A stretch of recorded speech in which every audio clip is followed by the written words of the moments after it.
Should എന്നുപയോഗിച്ചുകൊണ്ട് നമുക്ക് ഒരുപാട് വാക്കുകൾ ഇംഗ്ലീഷിൽ ഉപയോഗിക്കാൻ പറ്റും. അതിൽ പ്രധാനപ്പെട്ട 2 തരം വാക്കുകൾ നമുക്ക് നോക്കാം.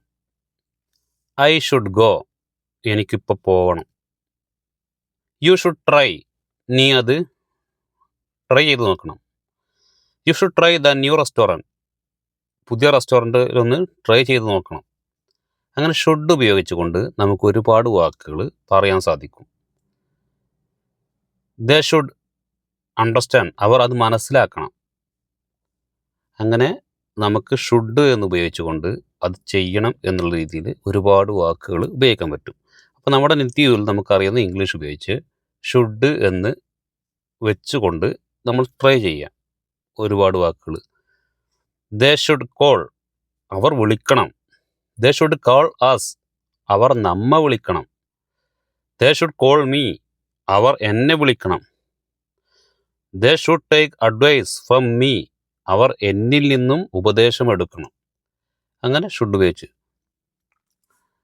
ദേ ഷുഡൻ ഗോ, അവർ പോകാൻ പാടില്ല, അവർ പോകരുത്. They shouldn't go. You shouldn't call, നീ വിളിക്കരുത്, നീ വിളിക്കേണ്ടതില്ല. അങ്ങനെ ഷുഡൻറ്റ് എന്ന് വെച്ചാൽ അങ്ങനെ ചെയ്യരുത്. മറ്റേത് ഷുഡ് എന്ന് മാത്രമാകുമ്പോൾ അങ്ങനെ ചെയ്യണം. ഈ രീതിയിൽ എപ്പോഴും എൻ ഡി എന്ന് ചുരുക്കിയാണ് നോട്ട് എന്നുള്ളത്, ഷുഡ് നോട്ട് എന്നുള്ളത് ചുരുക്കിയിട്ടാണ് ഷുഡൻറ്റ് എന്ന് പറയുന്നത്.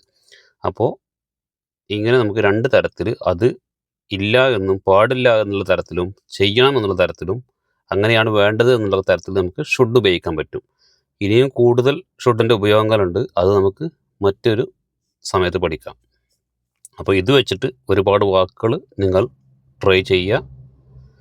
അപ്പോൾ നിങ്ങളുടെ ലാംഗ്വേജ് മെല്ലെ മെല്ലെ ഇമ്പ്രൂവ് ആവും. പക്ഷേ ഇത് എപ്പോഴും നമ്മൾ ഈ ഒരു ചിന്ത നമുക്ക് വേണം. ഈ എങ്ങനെയാണ് സംസാരിക്കേണ്ടതെന്ന് നമ്മളെപ്പോഴും ചിന്തിക്കണം. തിങ്ക് എന്നുള്ളത് പ്രധാനപ്പെട്ട കാര്യമാണ്.